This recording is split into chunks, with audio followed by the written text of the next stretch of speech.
Hello. Welcome to the GoBaby Show. Welcome to art, appreciation, and inspiration. I'm Margaret McNulty, but I have a nickname, Margot Baby, because I like to cheer people on to great empowerment and inspiration. Go baby, go baby, go! Today, I have a great guest in the studio, and it's Terry Bird, who's here from the Mental Health Association. Hi, Terry. Hi, Margot. How are you? Good. How are you today? Great. Thanks for having me on. Great.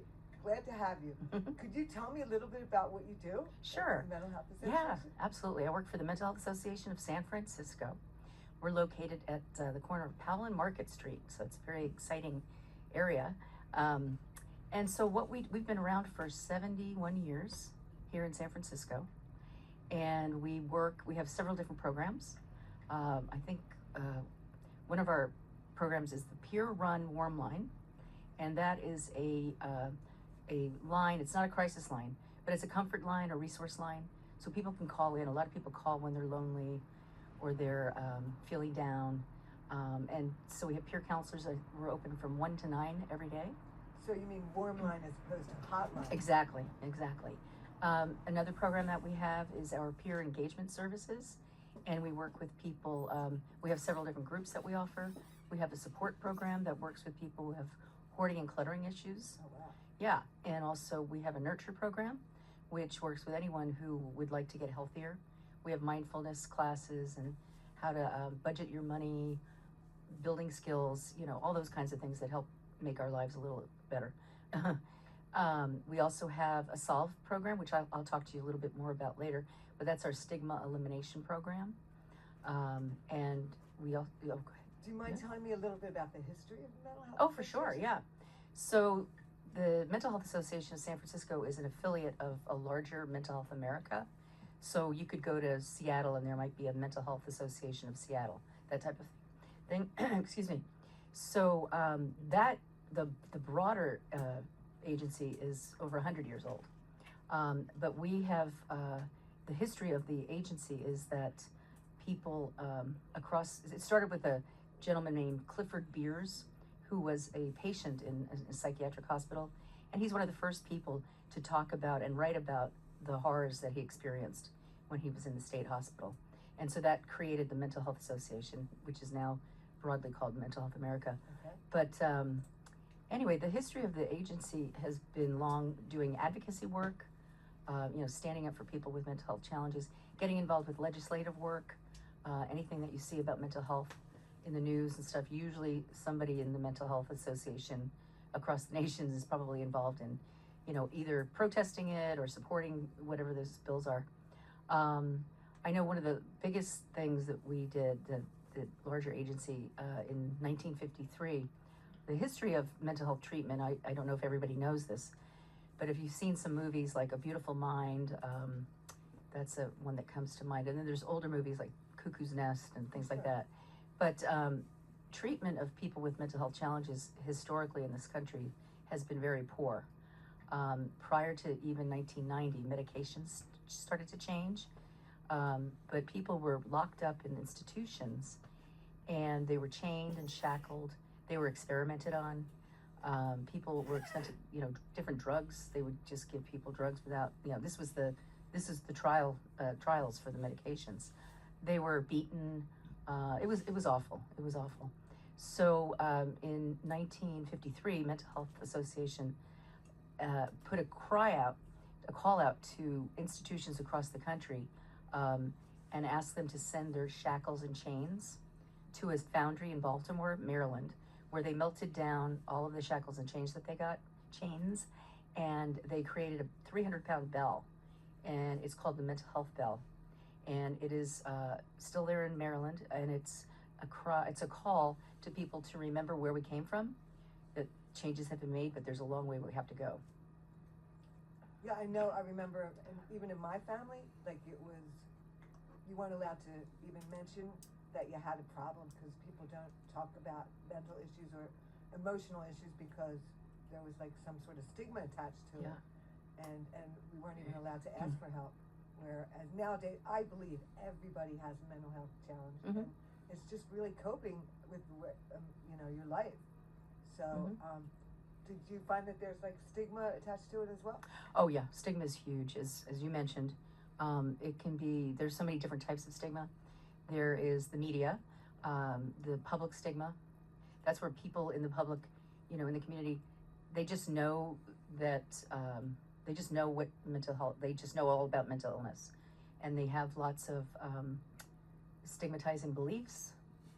And for example, many times people in the public, the number one thing that they think about people with mental illness is that they're violent, and that's not true. People with mental illness are more likely to be the victims of a crime, excuse me, than the perpetrator of a crime. So that's, you know, part of the program that we have is to, you know, debunk these myths. There's what kind of stigma is that? Yeah, there's institutional stigma. Excuse me, I'm sorry. And that is structural stigma, sorry. And that's all of our structures in our society that can block people from getting the things that they want. So for example, most of us want a decent place to live, right? We'd like a job, we'd like a relationship, maybe worship at a church of our choice, a religion of our choice. So for example, if an employer has stigmatizing beliefs about people with mental illness, they won't give people a job. Oh, right.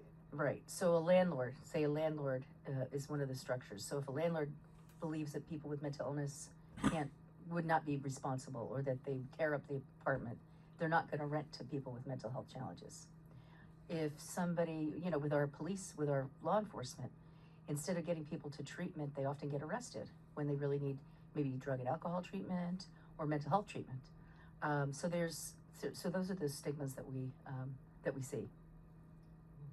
So it's just so interesting. So what is stigma though? It's like a belief, already predestined beliefs, or? Yeah, our simple definition of stigma is a negative belief about a group of people. Okay. So many people are stigmatized for so many different things, right? So people are stigmatized for their size, their color, their ethnicity, their financial situation. There's lots of stigmas, and then of course a stigma around people with mental health challenges. So then, the thought is, if you kind of debunk the stigma, or maybe change people's ideas about people seeking mental health, that it would actually like help overall in just getting rid of, like, that more people could ask for help without it being like exactly. Don't you have a story about when you were working early in your career? And yeah, myself, I've been a mental health professional for a long time. I'm not going to say how many years, but many years. And you know, I've worked in hospitals, I've worked in community mental health, and maybe about 15 years ago, I started to experience long periods of not being able to get out of bed. I mean, I would go to work, but that would be it. Staying in bed on the weekends. I knew what was going on, but you know what? I had self-stigma, which is a stigma I forgot to mention. But self-stigma is when an individual like myself, believed the myths that were out there. So for example, I didn't want to tell any friends of mine what I was going through, because especially my friends who are not in the field, they say to me, "Oh, you're so strong." And I believed the myth that, oh, I must be weak, because if I'm experiencing this depression, then I must be weak. And that's a myth. It can happen to It can happen to anybody. So I think it does happen to everybody. it took me a long time, not a long time, but maybe a few months before I actually sought treatment because of that stigma. I didn't want to go, I had Kaiser at the time, I didn't want to go to Kaiser and go up the green elevator, which went to mental health, without having a client with me, because I'd never been, and it really impacted me, and I never really understood stigma until I experienced it myself. Well, I hear more and more now in media and in conversations. I think that people are finding like it's okay to go to therapy, and it's okay to, like, even employers now, they have a lot of funding for take out for psychiatric help. And it's just gone such a long way. But can you tell me a little bit about your program, Solve? Oh, for sure, I'd love to. Yes, stigma elimination. This, right?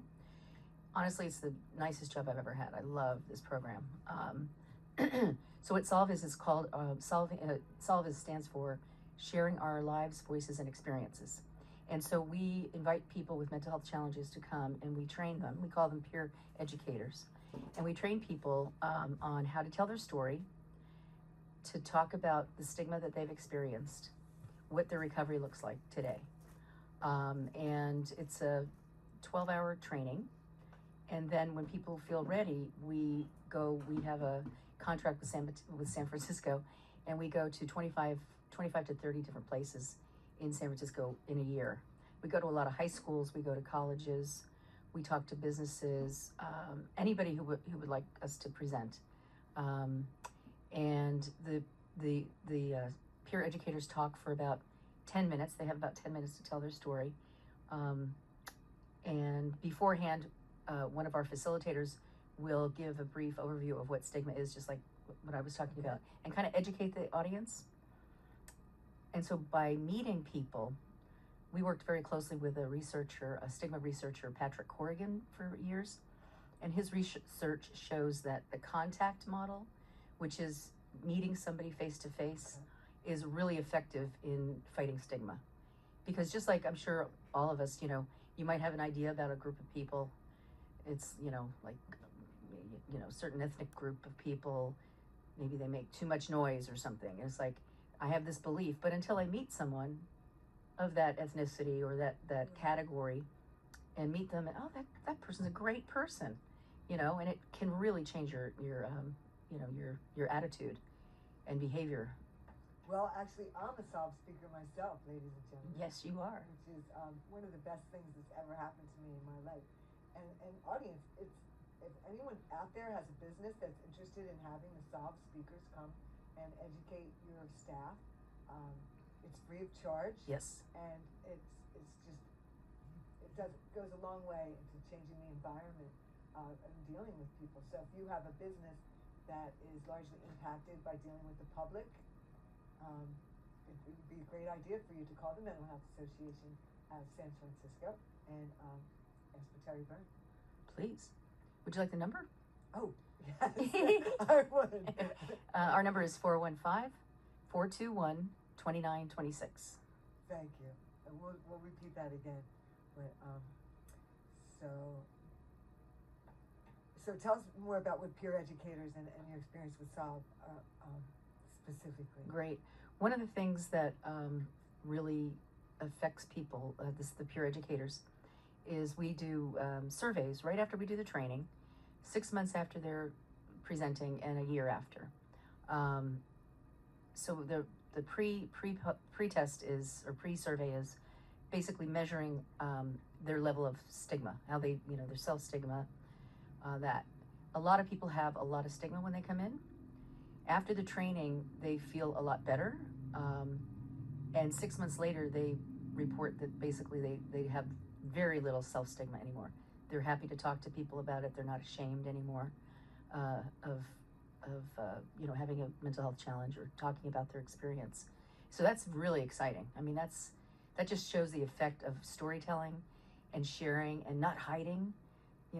People hide behind the curtains, and it's like, open the curtains. I can say for myself, it's every time I've participated and done a soft speaker, it's healed. It's like a healing thing. Yeah. The first time that I ever went and told my story out loud, it was such an outpouring of love and care and the compassion.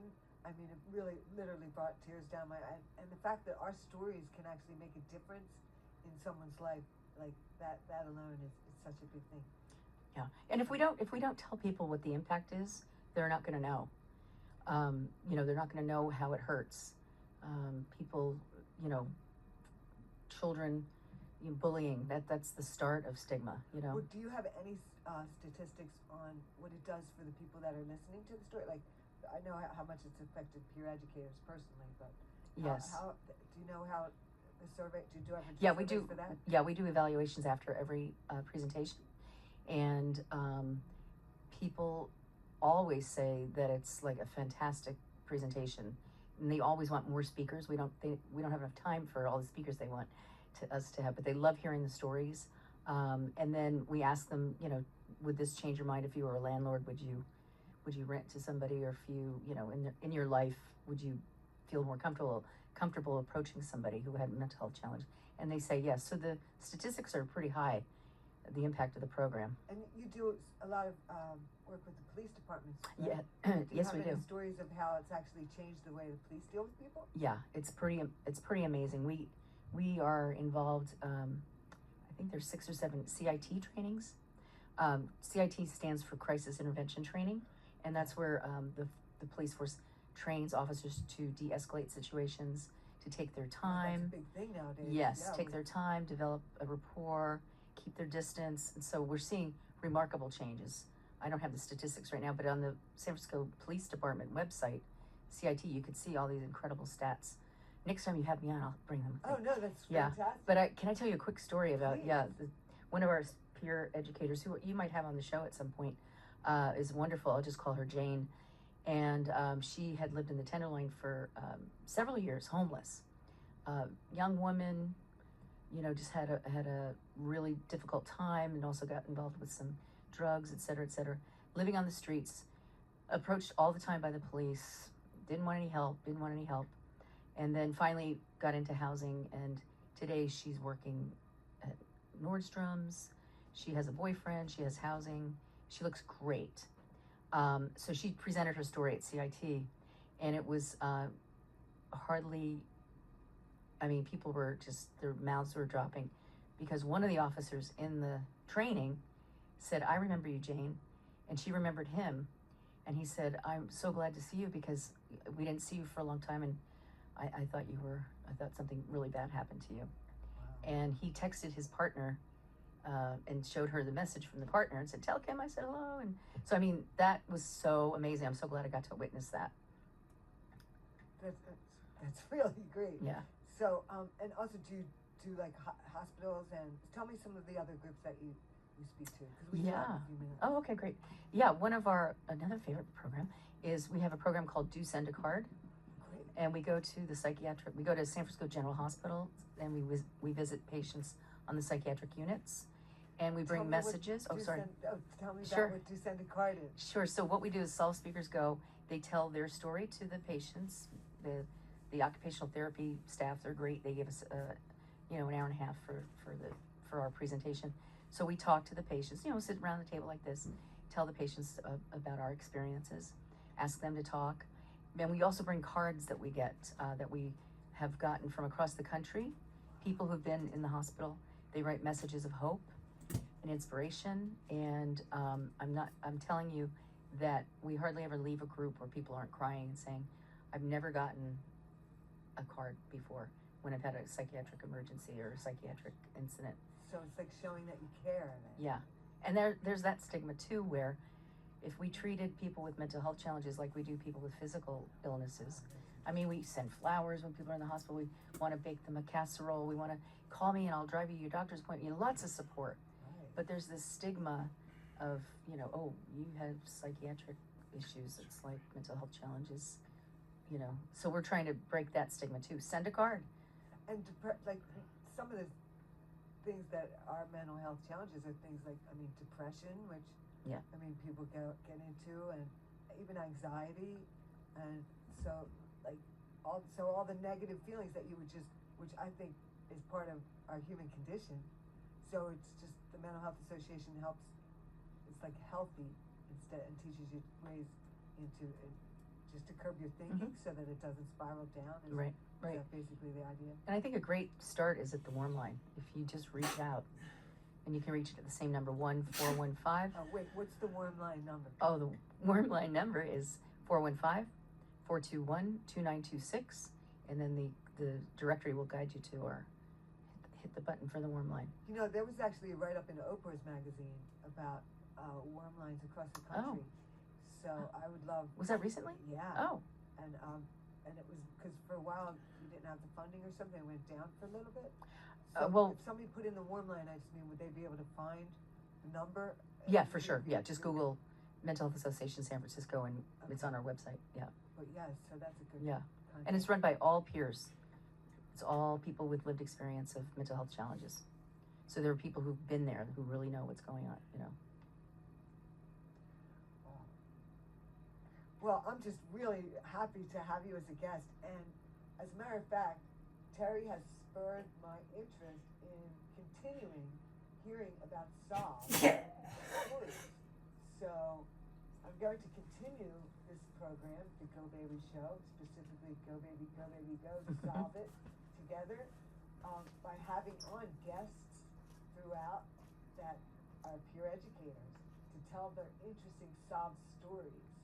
Because I think once you hear from them, there's individual stories, you'll get a piece of what it's like to have the Saab Speaker Series come to maybe your business, but I think it might also help change your attitude towards your own mental health challenges. Like it's okay to seek help, and there shouldn't be stigma involved with, just like Terry was saying, with the physical versus mental ailments.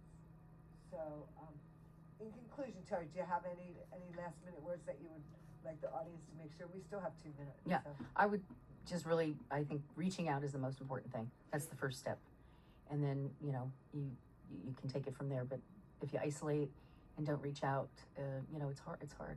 And I also want to just thank you so much for the work that you do and for this wonderful outlet, this radio show or TV show. I think it's wonderful, and I really appreciate you. It's going to be really great. Yeah. No, actually, I just really look forward to a world where, you know, we're not judging and that it's okay to seek help. Because when you do isolate, that's true. Like, you don't think there's anybody else that shares what you're going through. So, you're not alone. Just learning that we're not alone is a big thing. So, Terry, I'm just so glad that I've had you in the studio today. And everybody, I'd really like to thank you for joining us today. And stay tuned every 2 weeks, live at 5 o'clock, first and third Wednesdays. We have our